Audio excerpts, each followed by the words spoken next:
All of conflict, whether internal or external, starts with a thought.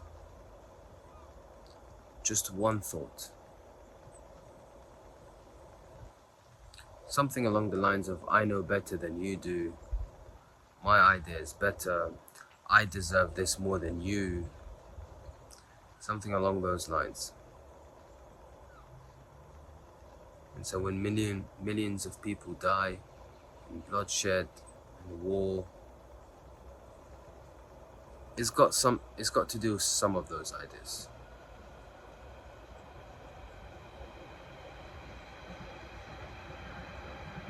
Someone once, I must have seen a podcast or something, and I heard someone say this really interesting thing. They suggested that, you've got all these criminals, these people who have been responsible of killing millions or thousands and thousands of people. If you had the option that there will be absolute peace from this day onwards, however, those people responsible of a lot of this bloodshed, they get away with it. Okay? Now, there will be peace from this point onwards. So those same people, they won't cause any more bloodshed. But they have caused it in the past. But you now have this button, you press it, immediately there will be instant peace forever. And those individuals, they will never cause any more bloodshed, but they'll get away with it. What would you do? Would you press this button?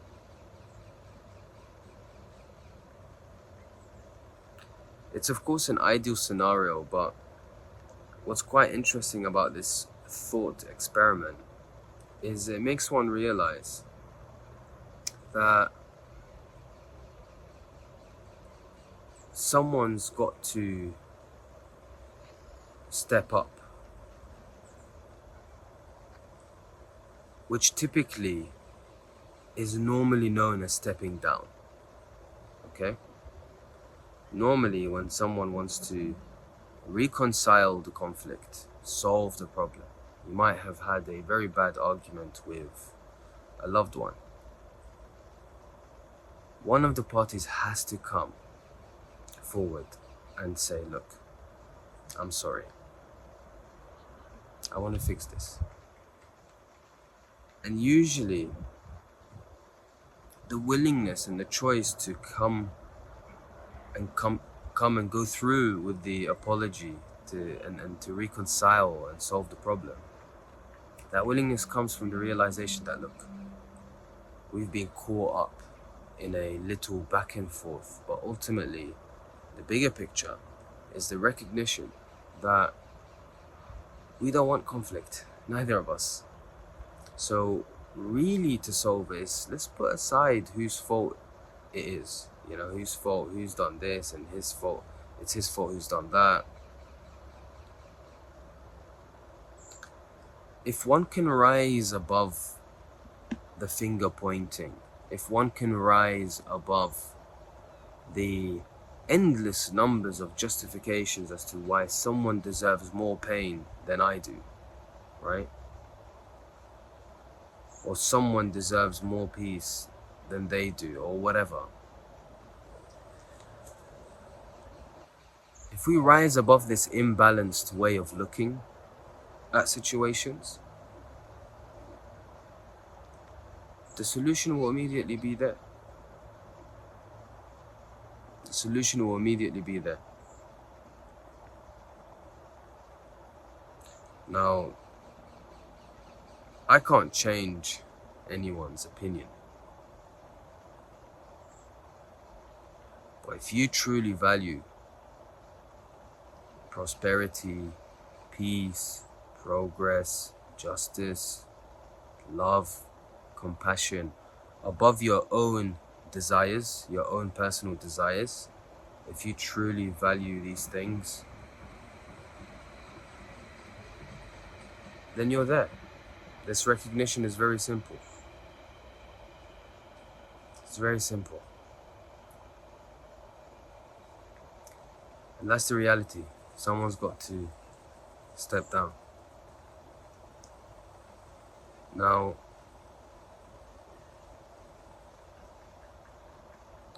this is, of course, a very simple scenario. Conflicts come in very complicated and complex forms. Okay? It may just not be between two individuals. It may be between thousands of people having discussions amongst themselves. You know? But it still stems with thoughts. I'm a very strong believer that if I work on myself and I live in a way where if everyone else lived in this way, there would be peace, then that's what I'm responsible for. That's my responsibility done. And if so, other individuals will feel the same level of responsibility for themselves, to address themselves, and to act peacefully within themselves, to recognize conflict, to have the honesty and sincerity to look and see conflicts and why they are starting. If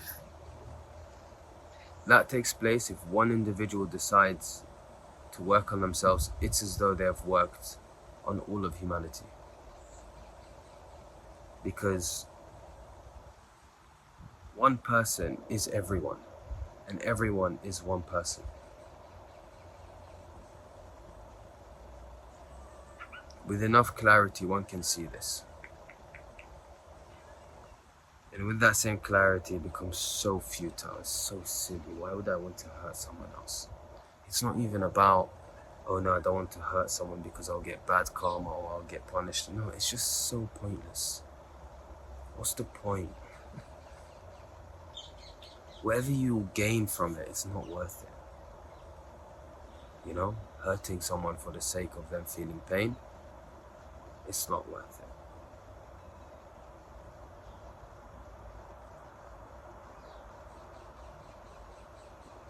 And so you'll have situations where someone's on your turf and you have people to protect. You need to protect yourself.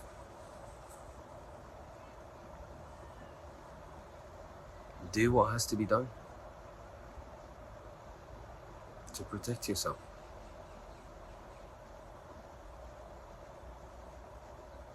You know? Because once again, you are responsible for your own life, for your own actions, right? Observe them. Observe your life. Observe your actions. Recognize what is it really that you're trying to save when you are in danger.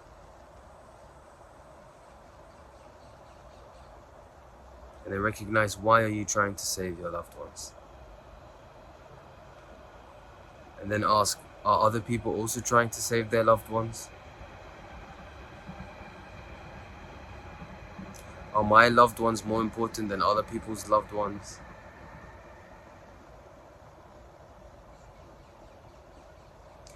Dissolve the bubble that you might find yourself in. Dissolve the boundaries between you and the next person. There is no boundaries. We've created them. We've created boundaries. Boundaries implies distance. Distance now creates space and potential for conflict. Love. People seek love and compassion. But do they recognize that love is so destructive?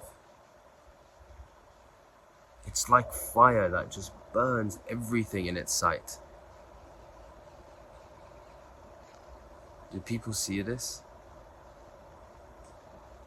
It destroys boundaries.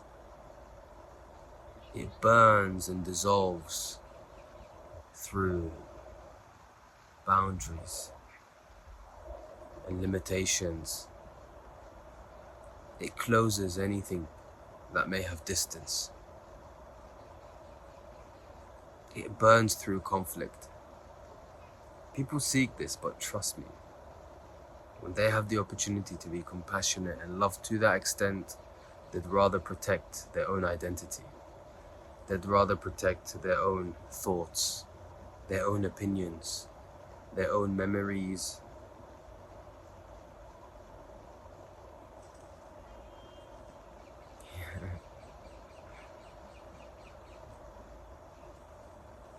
It's a shame, because you crawl back to protect this identity that you've just created, or that's just been given to you or accumulated over time. You crawl back to protect that, and you give up the opportunity to love unconditionally, have absolute compassion, when it's all you really want anyway.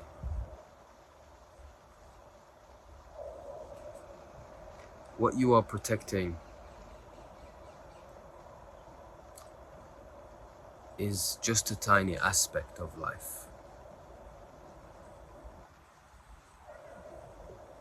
And when you only consider protecting a tiny aspect of life, you negate the rest of life. And so when you only choose to protect the aspect of life within which you might fall under, for example, nationality, religion, origins, or ideas, whatever categories you subscribe to, when you choose to only protect that aspect of life, everything else becomes less important. Any conflict or destruction in the world is because one aspect of life is considered more important than another.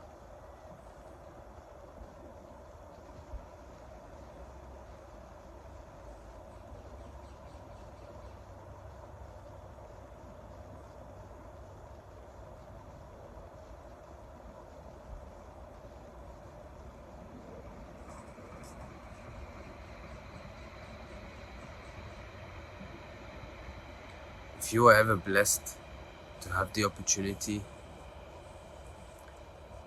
to recognize what a thought is, what it really is,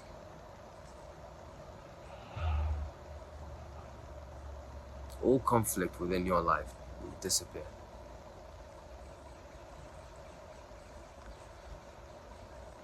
Or rather, the effects of that conflict will not be as weighty as they used to be. Conflict will still appear, but as it appears, it disappears. Almost instantly, most of the time. And if it lingers, then that's just something to look at and observe and address. Why does this particular conflict linger around? And so you investigate that. You look at it. There's something we can learn here. There's something we can understand here. We're not trying to fight the thought. We're not trying to have a little internal war with the thought. The internal condition is ultimately what is expressed outwardly. How you interact with yourself is how you interact with other people. And so if you are extremely harsh with yourself, you can be extremely harsh with other people.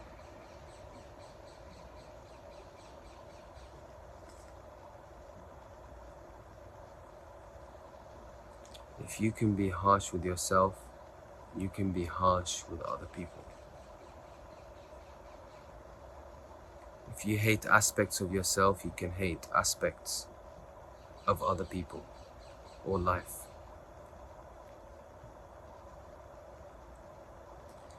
If you embrace and allow everything to appear within you as it appears, then you will allow life to appear, and you embrace it and allow it to be as it is.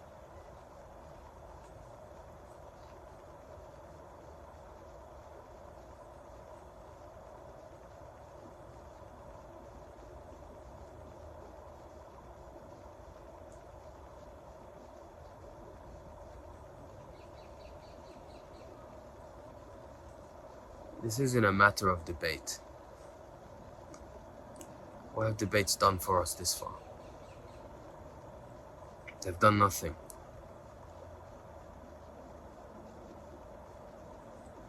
Because ultimately debates are also conflict. My idea is better than yours because here it says this and here it says that and he did this and he did that.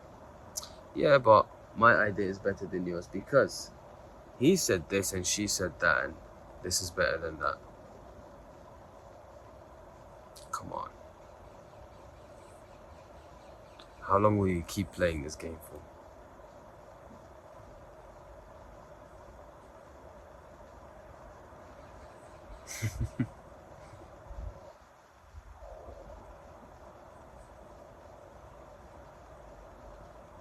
If you are in physical danger, do what needs to happen. 100%. Protect yourself. By any means. But I'd say 99% of all danger that is felt or faced is psychological. Someone's just trying to attack an idea of yours. And because your entire existence or reality is balancing on that one idea, ooh, how dare you attack this idea?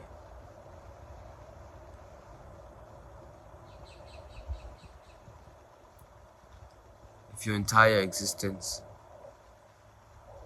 and identity is only balanced on one or a few ideas,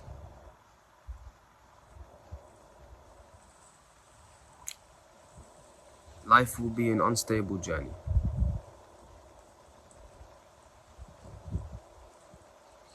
If you're willing to step down and realize that there's no need for those ideas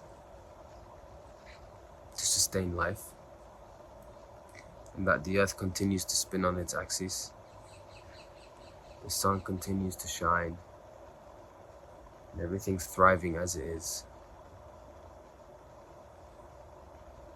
If there is that recognition, then you'll be liberated from the confines of those ideas. And if you happen to die, and those ideas go away with you, those ideas that you've been protecting so much, once again, the earth continues to spin on its axis, people continue to thrive, the sun continues to shine, and everything just carries on just the way it's carrying on. So what are you fighting for?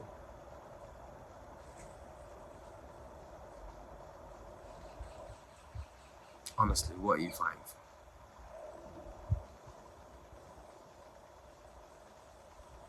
What are you trying to fill? What emptiness are you trying to fill in trying to fight for something and stand for something?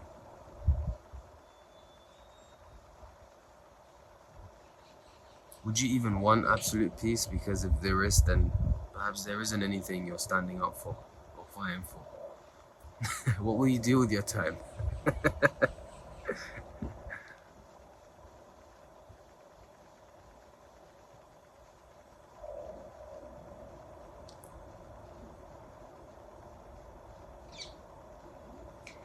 Fix your own home first before you fix someone else's.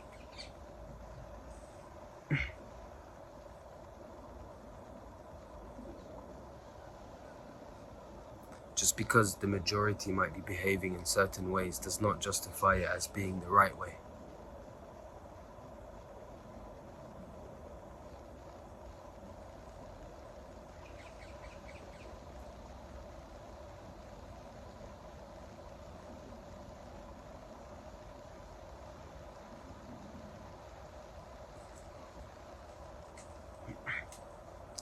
We pray for peace and we pray for justice.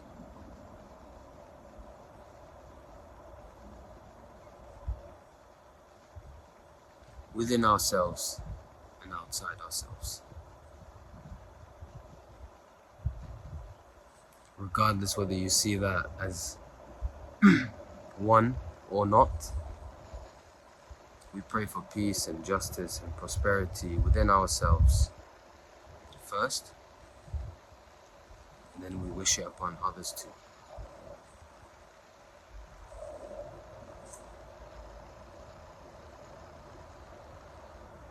It's not selfish, if you're wondering, because if there's peace within you, there's more likely to be peace around you. You're more likely to act out of peace.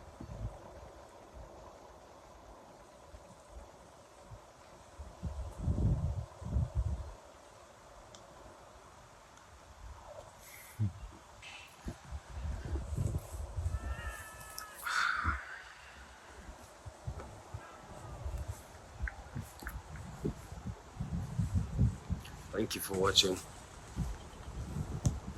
Take care.